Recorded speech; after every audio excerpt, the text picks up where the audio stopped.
Raj and Drew show for entrepreneurs, and we are kicking off a brand new series today.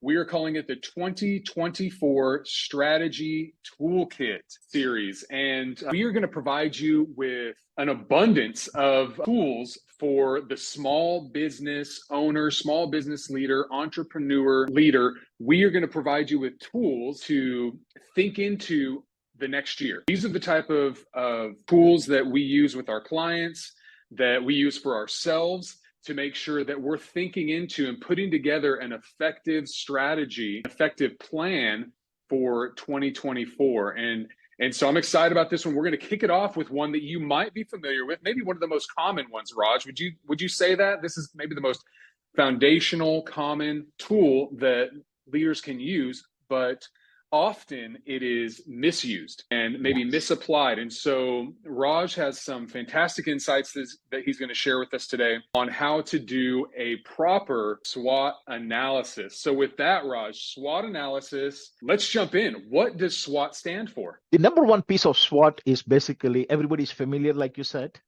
It stands for strengths. S is for strengths. Q is for weaknesses. O is for opportunities. T is for threats. So together, the first four alphabets of the four words form the SWOT analysis. And to your point, I want to make sure that anybody who has gone to a business school or anywhere else, everybody has heard of SWOT. And one of the most common things I hear is when I say SWOT, everybody says, oh, yeah, I have done that. So everybody's familiar with it. Small business, medium business, big business, and everything else. But stumps me is the second question I ask and said, how useful was it? And I don't get an answer from 80 to 90% of the people. Because they know the mechanics of what a SWOT is. They understand what it is and stuff. But basically, they have the theoretical knowledge, but they don't know how to apply, most of the people. Yeah. And that is a big difference. I want people to go back and look at it. It becomes a powerful tool when you really know how to implement it from your business, from your context of what you're doing and what you're working on. Simple example for that would be strategic planning. It is a fantastic tool to use as a strategy planning tool. The information collected before a strategy planning is very, very helpful. So if I'm looking at it, and I'll give you a simple example which happened last week, because in September and October is the time where I work with a lot of my clients developing their next 1 year and 3 year plan. So one of the leaders of HR came back and said, hey, we need to hire these 7 positions. If not, this basically will become a problem and a weakness for the next year. And I went and said, that was great. And then I started asking questions and I said, so with the 7 positions, will we become a strength? And she said, yes. Then I said, what happens with the 3-year goal? And immediately she was stumped and said, oh my God, I need 24 people. Because they were on a trajectory of growing their business by 35 to 40% every year. Wow. So that's an aggressive target, but they were not looking at it from a 3-year perspective and using the tool from that point of view. So that is where people need to go back and focus on and say, SWOT analysis is great, but what is the context and how are you going to use it? So setting up the goals even before you do a SWOT analysis is the number one key takeaway I have learned from all the businesses I worked with. That's good. So I heard a couple things there. You said when you talk to people about a SWOT analysis, they say, oh, I've done that. Yes. And I think even that statement is telling, because SWOT is not something that you do one time when you start the business, because the conditions are constantly changing, right? This business is dynamic. Your organization is dynamic. You gain people into your organization and you lose people out of your organization. And so what once was a strength, maybe sales was a great strength because you had a great leader overseeing it with some great sales team members, but maybe that has changed and now sales is a weakness. So it's not something that you do one time and forget about it or have it on the wall and say, that's our SWOT analysis from here until eternity. That's not how, it's not a mission statement. It's something that you are checking in on. It's like maybe, doing a regular checkup of your car to check all your fluids and see, hey, where's my oil at? Where's my windshield wiper fluid at? Where's my transmission fluid at? You're checking all of these things on a regular cadence. And then the second part that you said was the context. And so in the context of certain goal, there are going to be certain strengths, weaknesses, opportunities, and threats.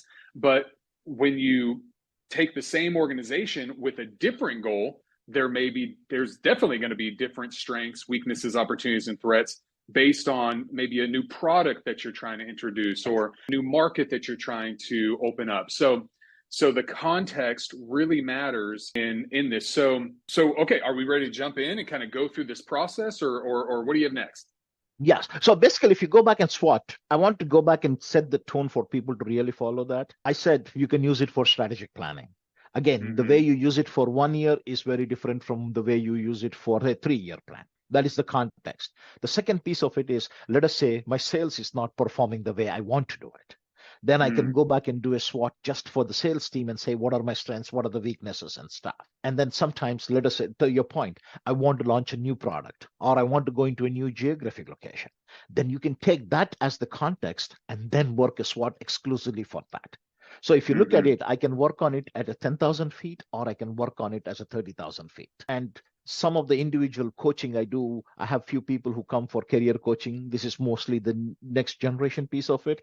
I use that for planning their career as well. Mm. Because education is one, their profiles are different. So I use the SWOT analysis and say, where do you fit and where does it fit into your career planning piece of it? I had people pivoting from one complete career to the next, which are like 180 degrees difference. So that is what I want to set up the tone for people to understand and say, please learn how to use it for the situation where you are in. And the context also is very, very critical. Yeah, I love that you mentioned an individual SWOT because that's where my mind was going as you were speaking. Is it's powerful, a powerful reflection tool for you individually to say, well, let me do a SWOT analysis on myself. Let me try to be objective about what are my strengths, what are my weaknesses, what Yes. opportunities are out there for me that I can, 3 years I can begin to prepare for. 1 year, what opportunities can I take advantage of right now? And then what potential threats do I have Yes. with my skill sets, the industry that I'm in, or just how I'm going into the marketplace. So that's a powerful tool. Great. Okay. Well, let's jump in. So the first piece of it, if you go back and look at a SWOT, is basically you want to set up the agenda and you really want to go back and let people know at least a week in advance, the participants. Okay. So just so I understand it right, the context that we're framing this up in right now is a small business, and you've got a leadership team, a team of confidants, whatever that looks like, that are part of your business that you're bringing around you, and you're going to do a SWOT analysis on your small business. Yes. And Okay. basically, it can be a small business or a small group in a big company. It doesn't matter. We are talking from Okay. the context of a small business, but it doesn't matter who it is Okay. because it can be at a department level, it can be at a function level, it can be at a segment level or division level. That has to be defined and stuff. And there are Okay. really 4 steps in conducting a SWOT very, very well. The first piece of it is we're generating a lot of ideas around it. So we said Mm-hmm. strengths, weaknesses, opportunities, and threats. So Mm-hmm. once you have the communication piece, and at least make sure that people have between 90 minutes to 120 minutes. Don't do a Okay. SWOT in 15 minutes or 30 minutes. Take the time of minimum of 90 minutes to 2 hours. That is the ideal time I would go back and say. Okay. And then you have between 4 and 10 team members. If you have 10 members, more than 10, generally it becomes too crowded and you are having a too much discussion and argument rather than generating ideas. Okay. And 4 people, sometimes there may not be enough input from the ideas perspective. And one of the things I Gotcha. always say, if you have 8 to 10 people, try to bring people from different cross-functional, different levels in the organization. Some people at a supervisory level, some people at a manager level, some people at the C-suite level. That way you generate different ideas and you go back and get different perspectives because each one of them is seeing the world very differently. Yeah. Yeah. And then once you have the team, everybody's communicated, you tell them what the purpose is. So people are thinking about it for a week. And that really helps with the idea generation piece of it. Because the first part Mm. of it is how do you go back and generate ideas? And once you have all of those things, you start consolidating all of those ideas. And specifically, we call the affinity piece of it. Trying to Okay. go back and look at similar things, eliminating duplicates and everything else. And the third step is clarifying that because Mm. people might be using some words and some sentences and the context might be different. Okay. I mean, a simple example will be success. Success for you, if I don't define it, might be very different than success for me. Yeah. So that's a very example. And then you So start prioritizing. Sorry, go ahead. so you're saying we've got our team that we're going to invite to this meeting. We have it a week out. We send them an agenda and we say, hey, here are the items that we are going to discuss, or we're going to do a SWOT analysis. Here is the focus of our SWOT analysis. and you want to be very clear, almost like a vision statement, maybe like, we want to go from, X revenue generated to Y revenue generated by, 2025. And let's do a SWOT analysis on that. Is that kind of what Yes. you're saying? Okay. And then with this, and you might get to this, but since I'm talking right now, I'll go ahead and jump in. Sure. I think when you send out that email, it's important even to define SWOT, because and talk about strengths, weaknesses, opportunities, threat, but make the differentiation that the strengths and weaknesses are internal and the opportunities and threats are external, because you don't want people to put thinking into opportunities and threats and come back with all internal items, right? Yes. Because Yes. that's not how a SWOT analysis works. And I think that's a key point, because I learned that from you, the internal versus external. I don't know that in my books during my MBA that they really clarified that. I could have overlooked it, but I know that from you, not necessarily from a business class I took. So internal strengths and weaknesses, external opportunities and threats. So you can take advantage of the opportunities and threats, but you don't create them. You're not in control of those. And that's the big differentiation. You want to make sure you talk to your team, because naturally people are going to just almost do strengths and weaknesses over again in the opportunities and threats. They're going to look internal because that's how they're viewing it. So I think that's a key point when you're sending out that email. Yes. And to your point, that's the reason why we want people from different functions and departments. So if you're looking at it from your sales and marketing people, they're going to give you a lot of information and insights from the opportunities and threats perspective. If you look at your operation people and your HR and operations and the other departments, they are giving you a lot of internal piece of it. And that is the reason why the discussion becomes very, very critical and the composition of the team becomes very important. Yeah, that's great. So the part of it is, I'm so glad you brought it up from the internal versus the external piece of it, because a lot of people miss that point. And sometimes there is a situation where they don't know where to put it. In those rare situations, I said, please put it somewhere because you can discuss about it. Yeah, right. Because capture sometimes the thought. Exactly, because you'll always have somebody it is semantics, or they have a view and they have a very, very strong view. And what I tell people is that's okay. It is not time for us to go back and really debate. Put it somewhere. Because the step number 4, you first brainstorm, then consolidate, then clarify, and then you prioritize. That is when everything will come to the surface. Because at the end of the day, you don't want to have a laundry list of strengths. You want to have kind of like 5 to 6 strengths of yours that you can really hang your hat on. Yeah. And that is what people are looking for. And as we go into one of the things, can talk a little more about it. So if you go back and look at the SWOT, right, the first thing I always tell people is start with your strengths, because it's much more easier to talk about the strengths. And there will be always some people in the group who just want to jump to the weakness. And that is okay. Just keep on telling them and stuff. So what I do from a facilitation perspective is everybody gets some sticky notes. And I said, hey, if you've got an idea, write it down. We will capture it when it comes, because I want to capture all the ideas. Yeah. So I'm talking about strengths, but somebody has an opportunity, somebody has a threat, somebody has a weakness. I said, fine, I don't want you to do it. Write it, put it to the side. Each one, no more than one idea per sticky note. That way it is very easy for us for really clarifying and prioritizing. That makes a huge piece of it. Yeah, I love that. I love that tip, because facilitation it's a great skill set. And often the senior leader in the organization is responsible for facilitating these discussions, which is fine if that's where you're at in the organization. It's, you don't have the resources, maybe you're starting up and you can't bring somebody in, but there is exponential value in bringing in a facilitator that is skilled and knows little tips like that, to, hey, have a sticky note on the side.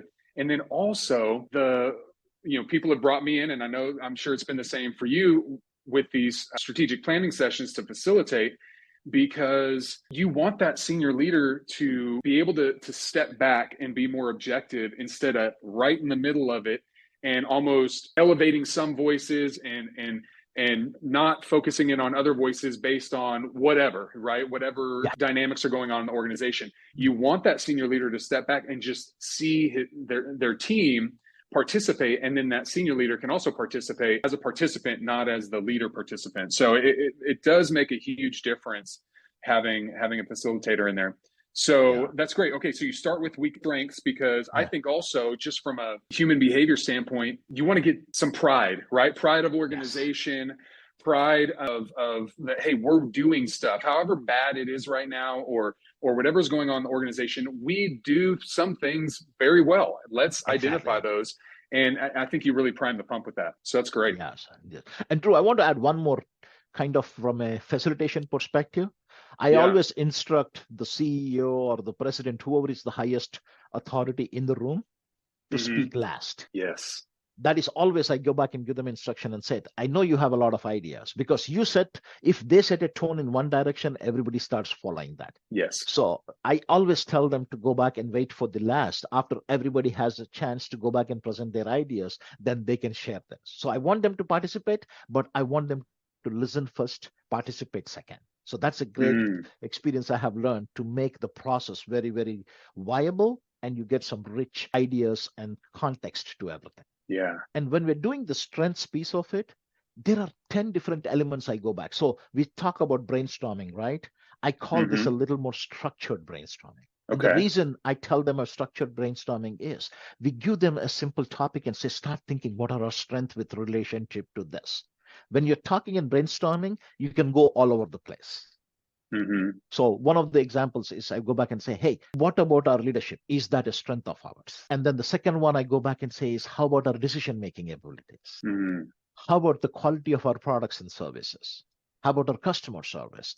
How about our efficiencies? How about our technology? How about our alliances, partnerships, any of those things? Yeah. And then basically intellectual property. Do we have any intellectual property? Do we have something that we can go back and leverage? Is that a strength? Brand value. Are we a low cost producer? Is there a cost pricing advantage we have? So when you Mm. start giving these 10 questions and you're telling people, now you're helping them to think structurally so that we Yeah. don't miss anything.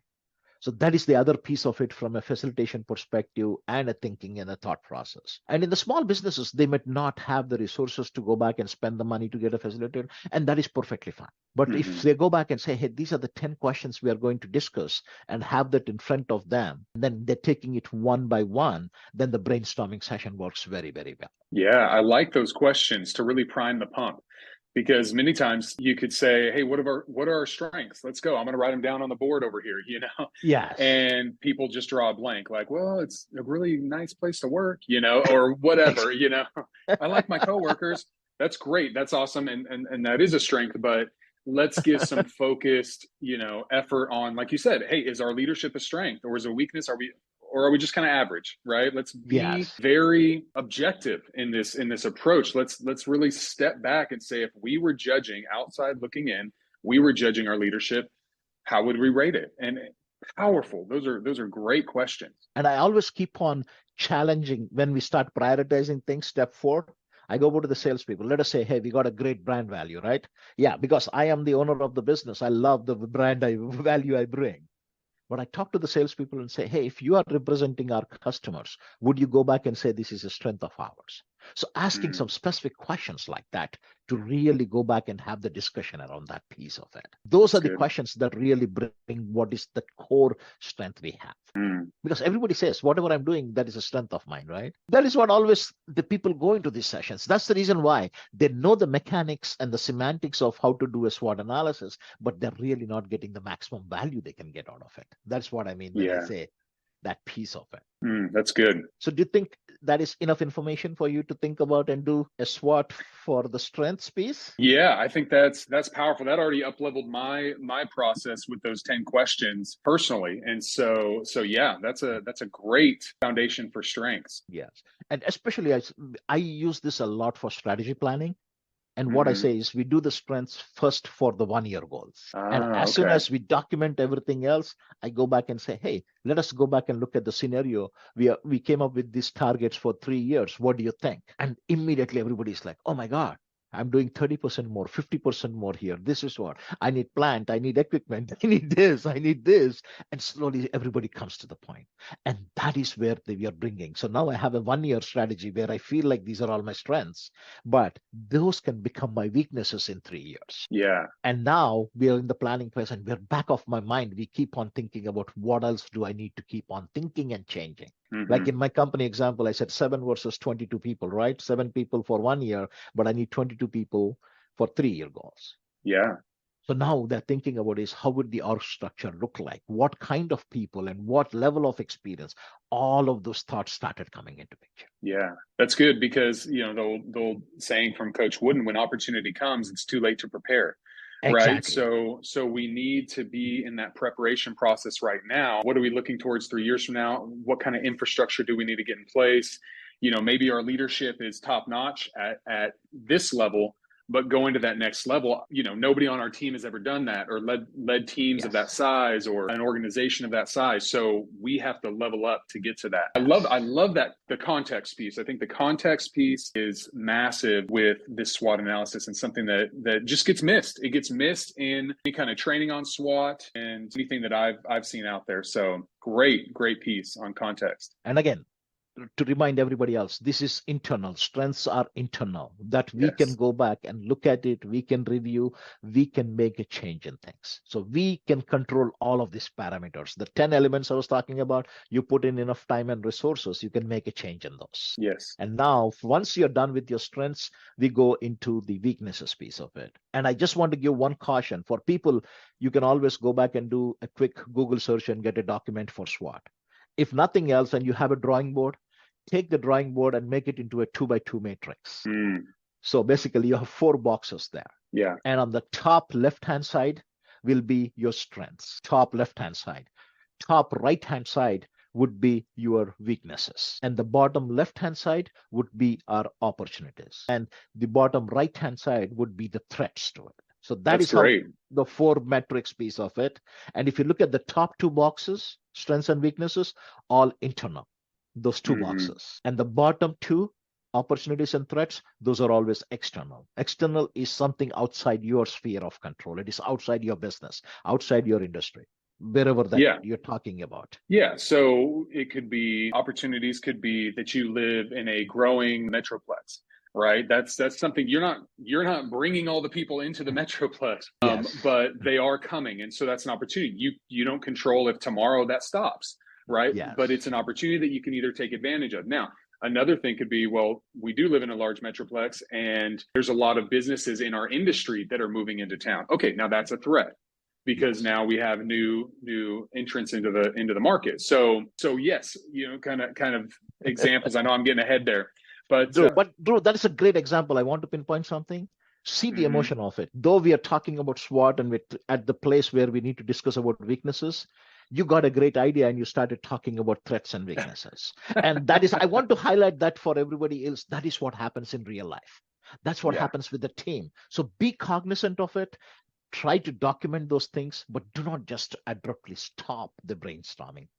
Take those ideas, capture those, and slowly bring it back. That is the facilitation tip I want to bring in, because it was so natural for you to go to the threats and opportunities and threats, but that is what happens. But slowly bring back the team together to go back and say, yes, that's a great idea. You have a sticky note, please capture it. Let's talk about weaknesses, and then bring it back to the session. And some of the questions for a weakness point of view, I say, is first is talking about the low quality piece of it.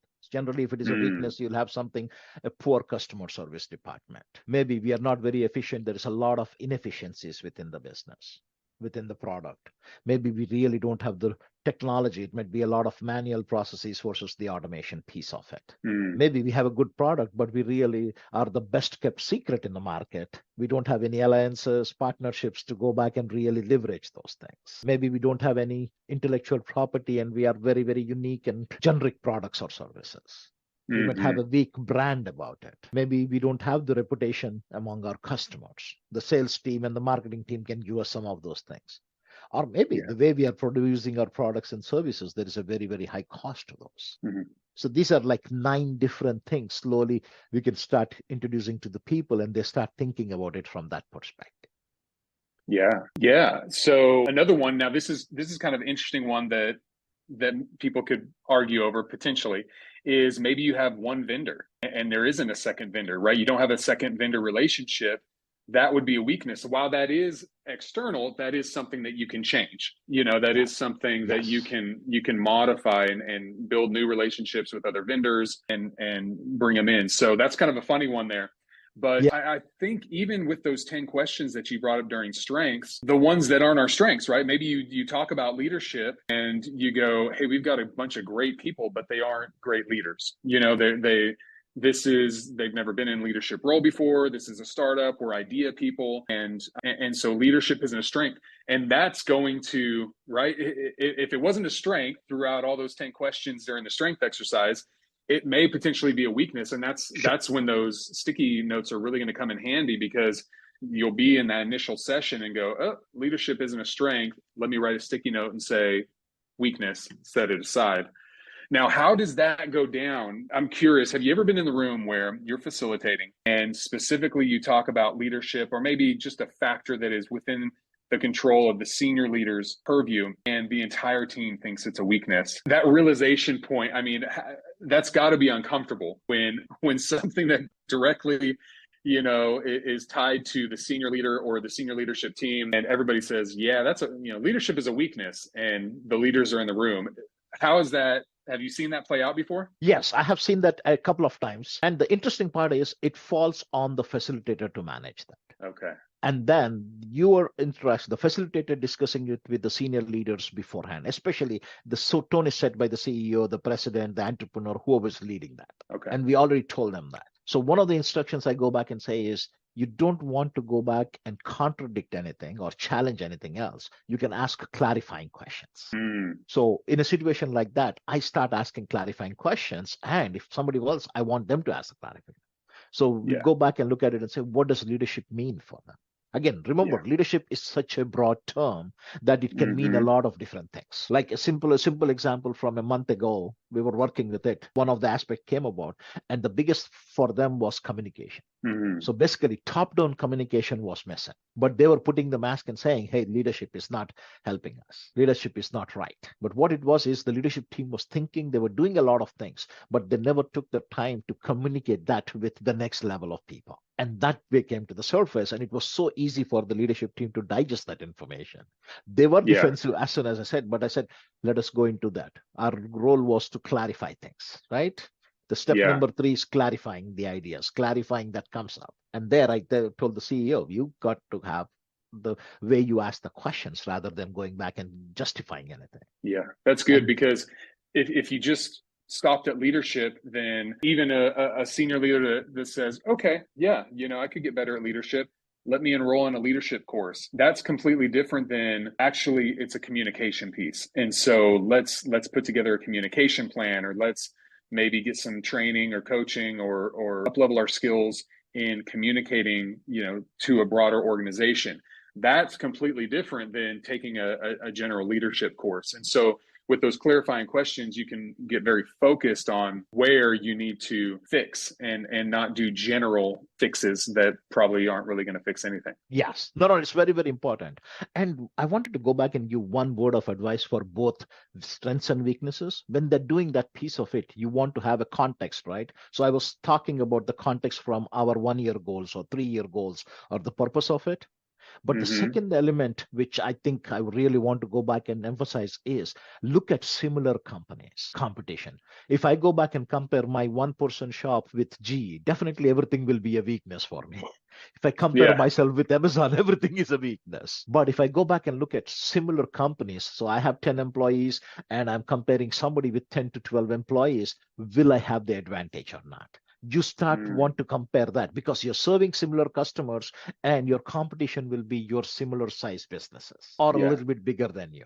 So that context also has to be taken from a strengths and a weaknesses point of view. That's great. And let me ask you this, because we've talked a lot about stages of growth. I imagine in your facilitations, that's probably a factor where you say, okay, we can take other comparable businesses in the area or in our industry, take our competitors and put that up as something to compare ourselves against, measure ourselves against, but also the stages of growth. So yes, our competition is doing this with the same number of employees, but really, where should we be from a stage perspective with how many employees we have? You know, are we doing the right things, taking the right actions, organized in the right way? Have we shifted over into a process-oriented organization? Or are we behind on that? Is that something that you factor in when you're doing this? Exactly. So definitely, I'm always bringing in the stages of growth because that is predominantly where I work. 95% of my clientele is stage 3, 4, 5 companies. So Okay. that is always there at the back of it. In fact, one of the things I go back and do is I send them some reading material, like 3, 4 pages that they need to read and come prepare for this SWOT analysis piece.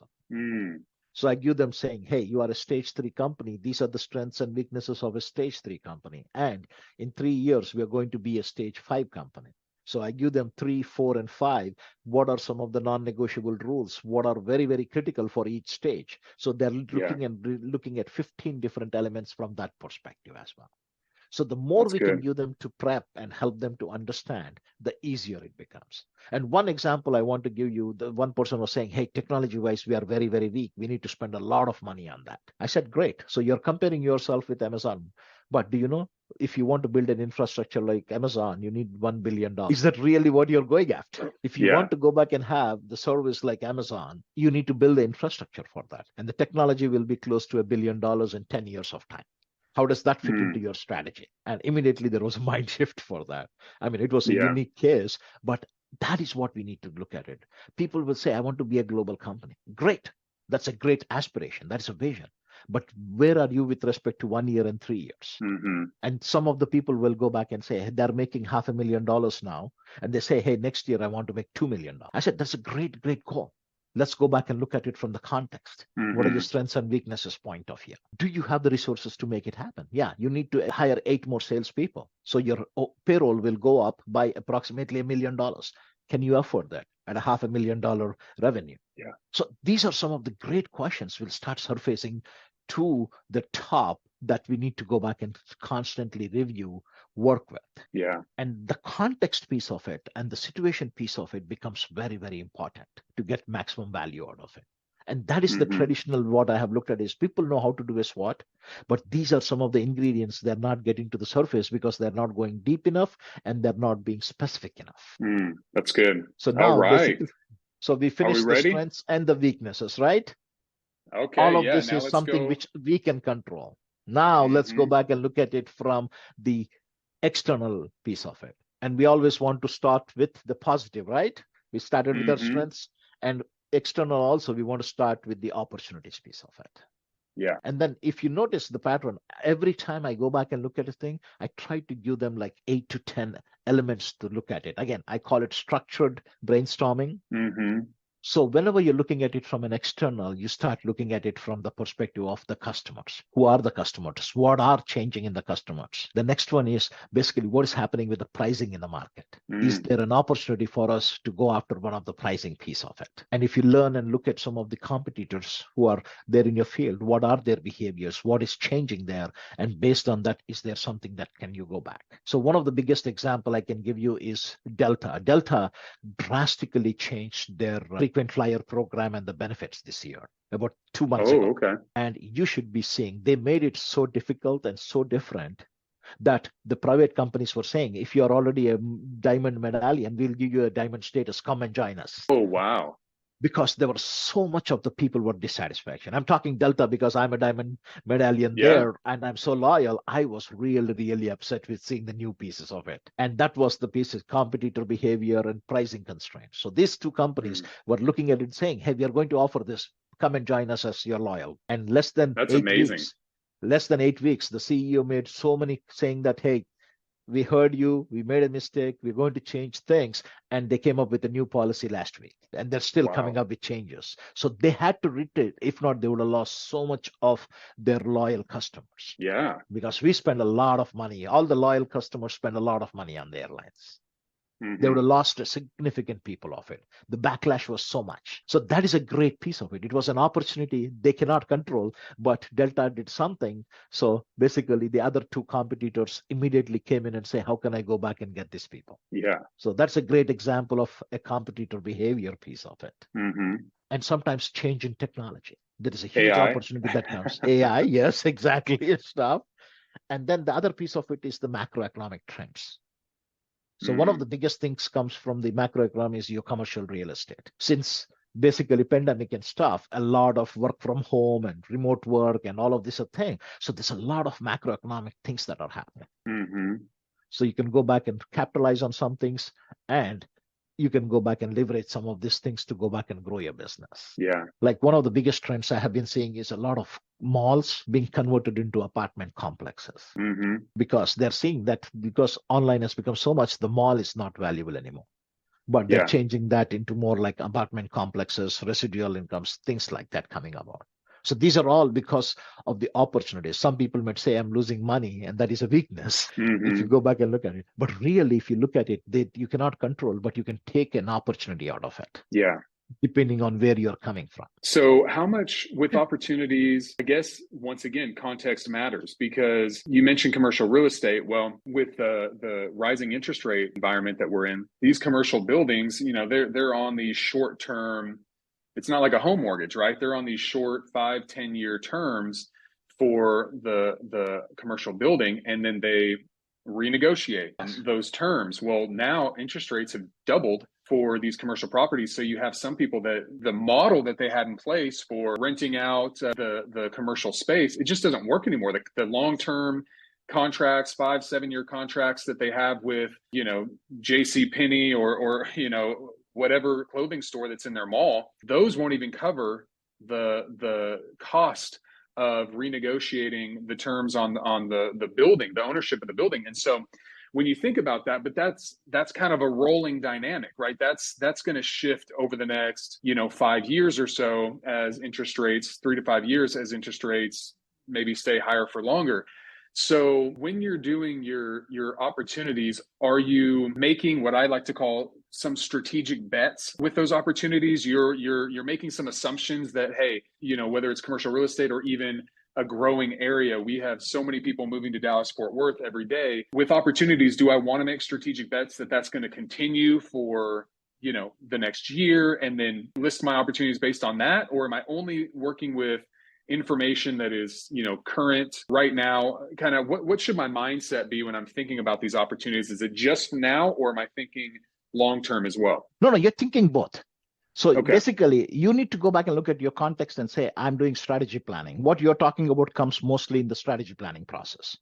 Yeah. So if I'm looking at it from a 1 year perspective, all of this will be reflected from that. If I'm looking at it from a 3 to 5 year perspective, then all of that will come into that picture. And remember, SWOT analysis is bringing the issues and surfacing them. It is not solving them. Basically, here it says, hey, this is an opportunity that is coming back. So you said, hey, there is a huge opportunity for me to go and move into the Dallas market. That's all it is saying. Now, once you're done with the SWOT analysis and you have all of the information, your planning comes after that and say, you know what, now I really like this idea. I like these things. I'm going to put some resources, people, money, everything else to exploit that. That would be the second piece of it. So SWOT analysis is bringing everything to the surface, and that is the reason why you want to get 5-6 prioritized ideas. Remember, I was telling you about brainstorm, consolidate, clarify, and prioritize. So in the opportunities, you're prioritizing 3 to 5, 6 opportunities that are to the surface. That's good. And say, these are the things. Yeah, I think very quickly your SWOT meeting could also get derailed by trying to solve the problem, right? And so if we keep it at, no, we're just going to identify these as opportunities, and we're for further research, for further, we need to now assign it to somebody to do the research on it and see if what we saw as an opportunity, how long the window is for that opportunity, and so on and so forth. It's interesting because I'm working with an organization that creates components. It's an injection molding company, but they create components that people ultimately use to put together with wires and make these big data centers. And the interesting thing is I was just talking to the leadership yesterday, and AI, they're looking at over the next 6 months like a 300% growth in their operational capacity. They have to grow by 300%, and they're going to invest in the machines. They're going to hire up the people, because this isn't a short-term thing. They see this as, from what they understand from their clients and the needs of folks that are building these data centers for AI, it's going to be a long-term investment, and they're looking the next 15-20 years. This is going to be a wave that they're going to ride. Now, that is amazing. I mean, that's some pretty interesting insight too for the business leaders out there that that are in technology. Like, people are looking at this, big organizations that you would see on TV. I mean, I'm talking like major organizations saying this is 15, 20-year plan. We're going to see a massive increase in these, for them, in the data centers that are being Yes. built. And so they have to provide the cables and the plugs and everything like that.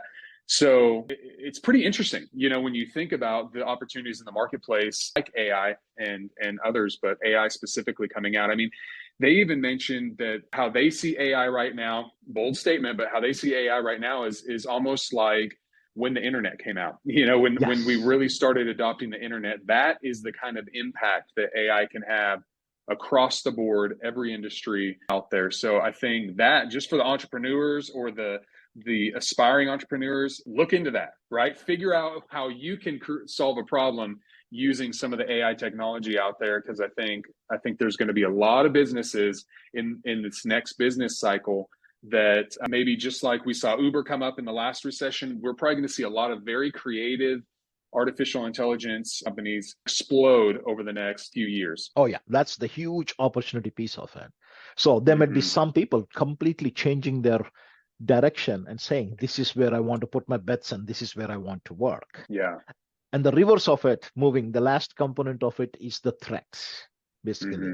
So some of the examples I tell people to think about is a competitor is lowering their prices. Yeah. What happens to that piece of it? Okay, my customers are slowly changing. The tastes are changing.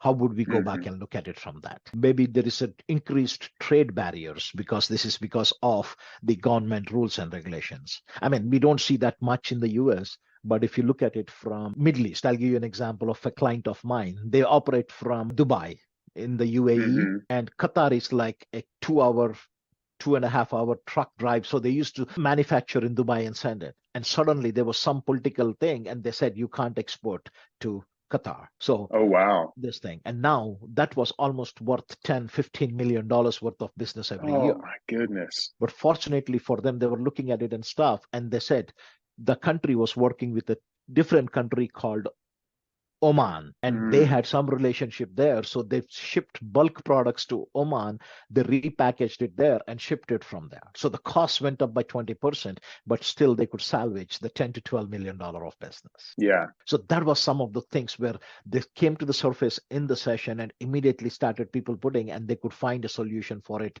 in less than 90 days. Yeah. Yeah. Well, and I don't know all the details of this. You might know more, but Apple seeing a potential threat in China and moving some of their operations, their facilities to India, right? Yes. And I can't remember if that's a political thing or what exactly the reasoning behind that is.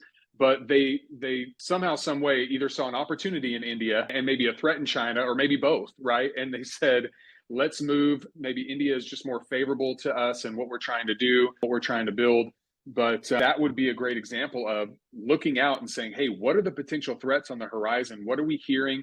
What are we seeing? What's the direction of the global market, or just in your area, right? What is the direction of our city, of our state? Yes. Where are we going? What are the threats? What's happening? So really getting outside of yourself and taking that moment to understand everything going on outside of you, because at the end of the day, you don't want to be the company that came out with a new horsewhip when combustion engine vehicles hit the market, right? Yeah, that's a great example. Yes. So you've got to be aware of those threats to your industry and what's going on. Yes, no, that's very, very, very, very critical for that. And one of the questions I tell related to that is there a new product or service that could be a substitute for our product and service? So in the Apple case, it was more of an IP, intellectual property issue. Okay. The way I read it is they were getting some substitute products made, and that was becoming a threat to Apple. So they had to go back and protect their intellectual property and everything else. And they wanted to feel safe for the future. And that's the reason why they had to move. There you go, right? So that was a threat. That was for sure came up on their SWOT analysis as a threat. So these are some of the elements. You go back and look at it: declining product, declining market, a supplier who's exerting a price pressure. Like one of the best examples I always give is airlines, right? When a small airlines comes, they pick a route where nobody's being underserved, and they go back and start working there. But if it is so profitable, the big airlines come over and challenge them. So they should have, that is where the financing piece of it and their financial strength really plays a role. Because a big airline can lose money for 6 months or a year to drive the customer to themselves. But if the startup doesn't have the financial cash to go back and sustain low prices for over 12 months, then it becomes very difficult. Mm-hmm. So when Southwest Airlines started, along with like People Air was the first company that started before Southwest started, all from the Texas areas. But all the smaller airlines, they didn't have the cash to survive. Southwest was so unique in what they did. They could survive and they were profitable ever since day one. Mm. So that is something, they were always looking at their threats, but they're always coming and managing everything else. Yeah. So that's basically, you go back and look at it, and the summary of the SWOT analysis, you have the strengths, you have the weaknesses, you have the opportunities, you have the threats. A combination of that will give you almost like 3 to 5 things from each one of the 4 buckets. Now you have 20 to 25 elements. Now you take all of those elements, now you go to the strategy planning process and say, which one I need to prioritize? Where do I need to spend my time? Where do I need to spend the resources? And that becomes part of your 1-year strategy plan and your 3-year or 5-year strategy plan. And then you go back and have your projects around it, initiatives around it, to either mitigate it or exploit it, whatever the case might be. Yeah, that's great. I love it. So SWOT, we got strengths and weaknesses, our internal, opportunities and threats, our external. And tell us those four principles that you talked about at the beginning. I know context is one. We want to clarify. Yes. So basically, first is the brainstorming, because you want to get all the ideas that you can get.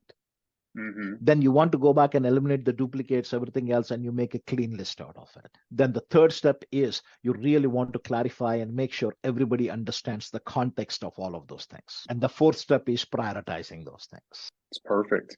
I love it. And that's great for leading us into what we're going to talk about in our next episode, which we're really going to dive into the strategic planning process. You have a 1-page strategic plan outline and how we can leverage that strategic plan, how we go about even filling out that strategic plan. And this is another tool in the toolkit that we want to give you in preparation for 2024 and making sure that 2024 is your best year yet in your company. So with that, any parting words before we go today, Raj? So basically, again, make sure there is no distractions for the 2 hours you schedule piece of it. Basically, whenever you have, I always suggest an agenda for this brainstorming 1 week before. You send them the details and stuff. Spend the first 5 minutes reinforcing everything else. And then spend 15 minutes on each topic, 15 minutes on your strength, 15 minutes on your weaknesses, opportunities and threats. So you spend an hour on that. And then you take the next 15, 20 minutes to really putting all together and going through the 4 steps, consolidating everything, putting everything together and reviewing. And then the last 15 minutes, 20 minutes is planning your next steps so that it is going and taking all this information into the strategy planning session. That's powerful. That's great. Awesome. Well, I hope everybody is paying attention on that one. You can get a piece of paper out and draw the 2x2 matrix and begin your SWOT journey for your organization today or for yourself individually, as we discussed earlier in the podcast. But Raj, thank you so much for sharing these insights with us. I know it's powerful. And listeners, thank you for listening. Thank you for sharing this on your social media channels. And thank you for sending us questions. We always welcome questions and interactions. So reach out to us on LinkedIn or through the email in the show notes. And with that, this was the Raj and Drew Show for Entrepreneurs, the first in the series on 2024 Strategy Toolkit. I hope you all have a great week. Raj, I hope you have a great week as well. Thank you very much, Drew. So this is the first step towards so many planning sessions. Great information. Execution is the key.